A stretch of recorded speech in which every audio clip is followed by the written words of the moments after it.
What it is, homies? It's the CCP, and guess where we just came back from? No, not the Women's World Cup.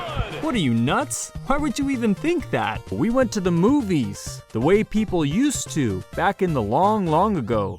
You know what else people used to do in the long ago? Ninja Turtles. Remember them? We just came back from seeing Teenage Mutant Ninja Turtles Mutant Mayhem, the brand new movie featuring a very old IP that's on its 7th or 8th reboot at this point. Seriously, has any other popular creative license been restarted this many times, other than Batman? I guess it's good to see that some things in life never change, and that people still like money. Teenage Mutant Ninja Turtles Mutant Mayhem is a film directed by Jeff Rowe, a man known for his previous film, The Mitchells vs. the Machines. And did you know that he was also a writer on Gravity Falls? A very fun and excellent show in my opinion. Most people, however, seem to talk about the fact that this movie was produced by Seth Rogen, who also shares major writing credits for the screenplay. Seth Rogen really bothers a lot of people because of his laugh and his constant need to share his basic leftist politics. But people also need to remember that Seth Rogen has been involved in the creation of a lot of really great movies, though animated movies were never among them. That is, until now, because Teenage Mutant Ninja Turtles Mutant Mayhem is a good movie. Indeed, it's almost great. Almost.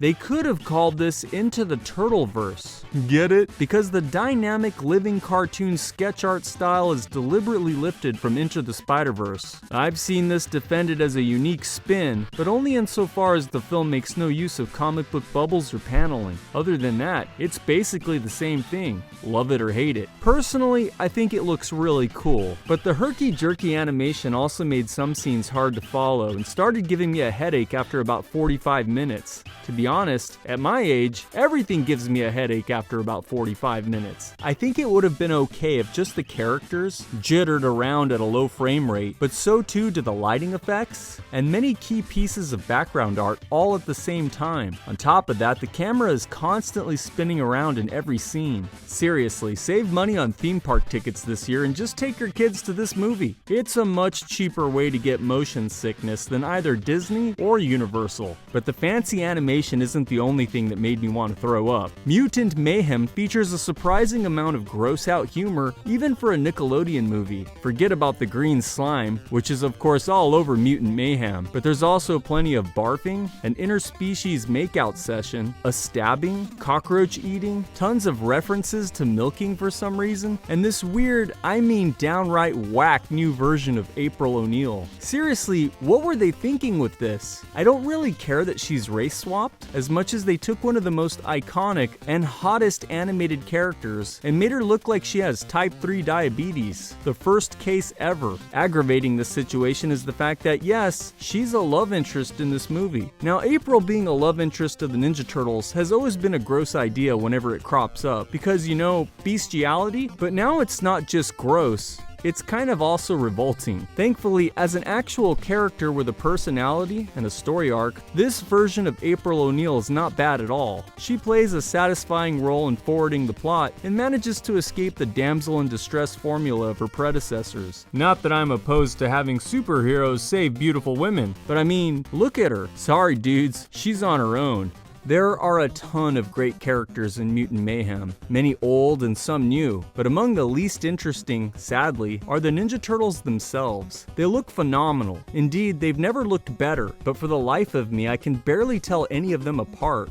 Raphael is the slightly bigger one, who sometimes, like 2 times, will do something slightly extra aggressive. Michelangelo has braces, and we're told that he's into improv comedy for some reason. Donatello wears glasses and suffers from low testosterone. And Leonardo, as usual, just wears a blue face mask. They all say the same stuff, making all the same outdated references to celebrities like Beyonce, Adele, and freaking Mark Ruffalo, and none of it's very interesting. Further, all 4 turtles Turtles share the exact same character arc. They move through the story in exactly the same way at the same time, and all seem to feel the exact same things. It's like they're identical quadruplets. As a consequence, most of the scenes that they're in, especially expository scenes with lots of dialogue, drag on forever, since every single turtle will take a turn essentially saying the exact same thing as the one before him. For instance, they do this whole bacon, egg, and cheese dance, and you'd better believe that each one takes time to add to the moment, a moment that feels like it's never gonna end. Was it charming at first? Sure, if it was performed by a single turtle, but after the third and fourth take a turn saying and doing the same thing, you start to feel insane. Everything else about Mutant Mayhem, however, is great, most especially the new villain called Superfly, which is voiced by Ice Cube. Yes, Ice Cube the rapper, and to great effect too. The character is badass, fun to watch, and more importantly, is sympathetic and multi-dimensional. So too is Splinter.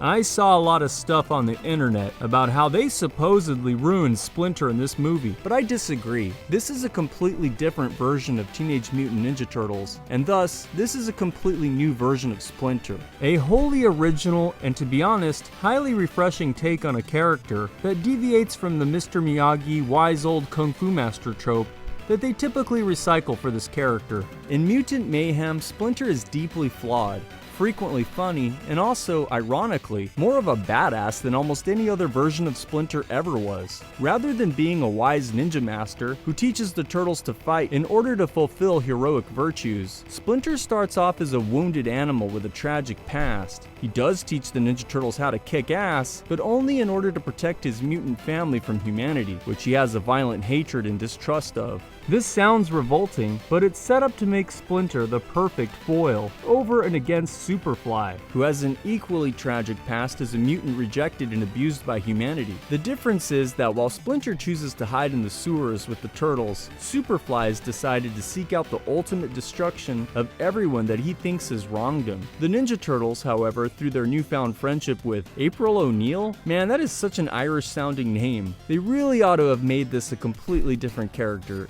Anyway, it's through their newfound friendship with April O'Neil that the Turtles and Splinter learn that not all humans are bad, and that, you know, maybe all of them don't deserve to die a horrible death. This makes for a really great character arc with excellent payoffs at the end, especially as it pertains to Splinter. I should also mention that Splinter is voiced by Jackie Chan, and incredibly, they went the extra mile to make it so that Splinter moves and fights just like Jackie Chan actually would in one of his live-action movies. It's incredible. So yes, indeed, the Teenage Mutant Ninja Turtles Mutant Mayhem is a good movie. There are a lot of great characters, and a ton of classic Ninja Turtles mutants get some major screen time, which is very fun. Also, the build toward the mega double climax is beautifully executed.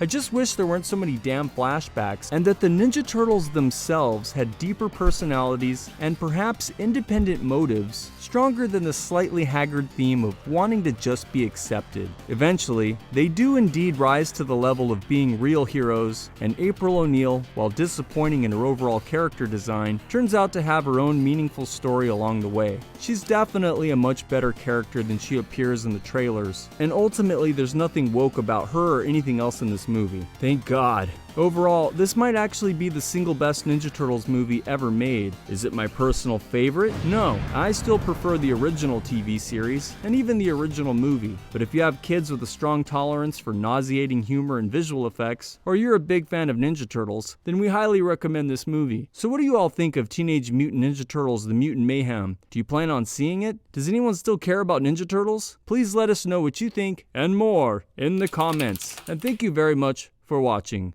Bye-bye now.